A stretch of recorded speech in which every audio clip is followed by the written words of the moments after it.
The landscape of the Scottish Highlands is ruggedly beautiful. The people living here are down to earth, unpretentious, and take pride in their traditions and their origins. Life has been tough here, which, over the years, has given the local population pride and enjoyment. The annual Scottish Games consist of many events that date back to the first games ever held.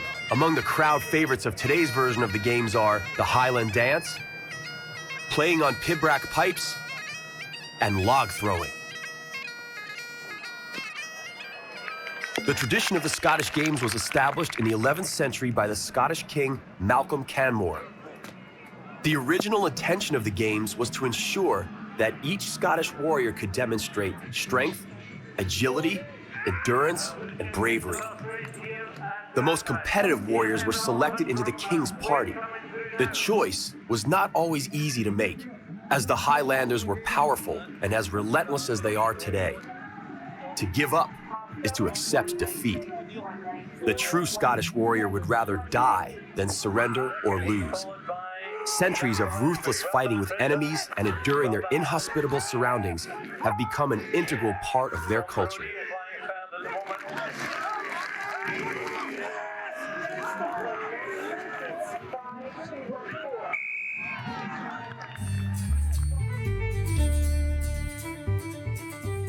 The Highlands are no place for the less than hardy. It is rough here. The sharp, cold wind blows so hard that even cattle and sheep have evolved with long, thick hair to help them survive. But on the rare occasion that the sun does come out, enveloping the rolling hills and picturesque valleys in its rays, the Highlands become a breathtaking place to be.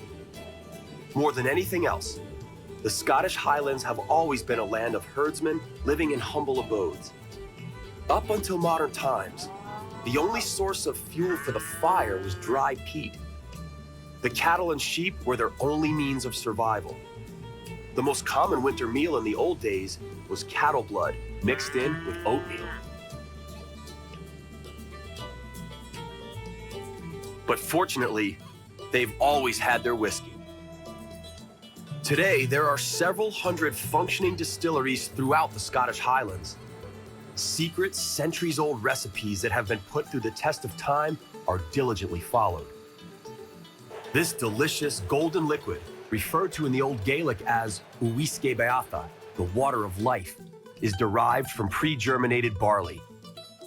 They have been making whiskey in the old Pulteney distillery in the town of Wick since 1826. Prince Charles is counted among its many happy customers and orders his cask from here. It is no wonder the distillery needs to operate 24/7. The natural center of the Highlands is Inverness, a town lying at the mouth of the River Ness. Long ago, Inverness was an important port, serving mostly as a transshipment yard and the center of shipbuilding. Undoubtedly the most well-known place of the Scottish Highlands, and possibly in the whole of Scotland, is the Loch Ness Lake. Veiled in mystery, the lake has achieved its celebrity status thanks to Nessie, a giant creature allegedly living in the lake.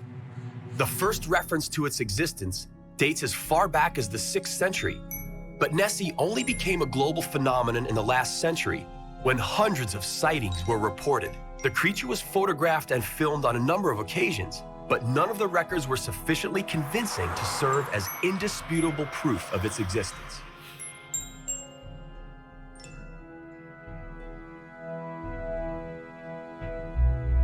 One of the many amateur scientists trying to prove that the Loch Ness creature truly exists is Steve Feltham.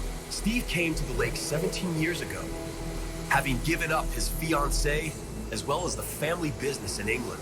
He sold his house and bought an old mobile library from which he set up his observatory.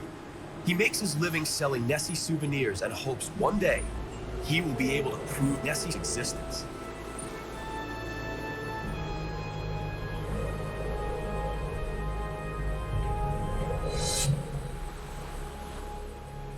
For me, what I do here, making these models, it brings in just enough money to keep me living and looking for the mystery, looking for the answers to the mystery.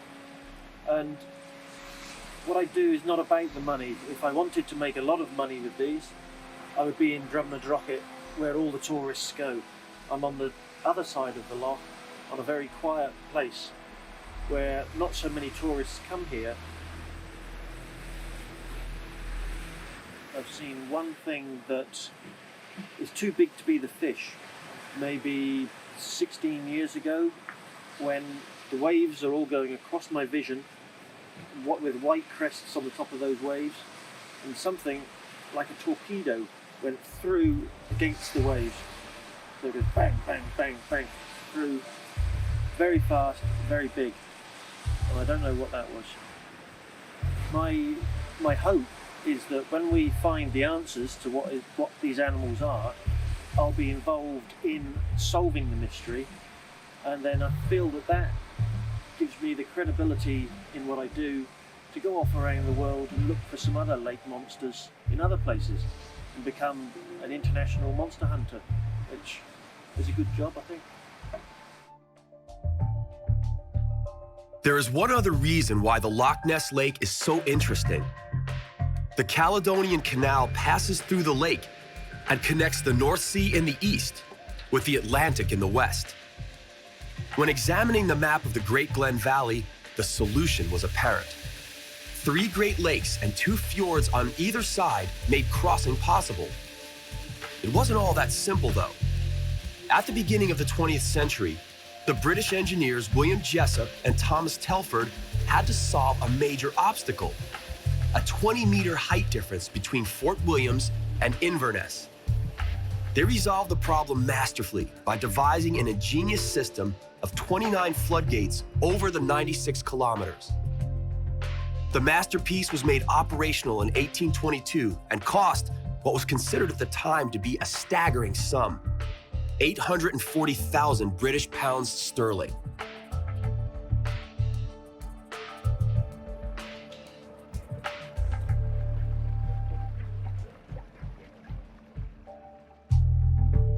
The Scottish Highlands are a magical place where time appears to have stopped. The people seem closer to nature here than elsewhere. Looking out over the stunning vistas, a man suddenly realizes just how petty and mundane his everyday worries are. The beauty spread out here is breathtaking and at the same time calming in its immenseness.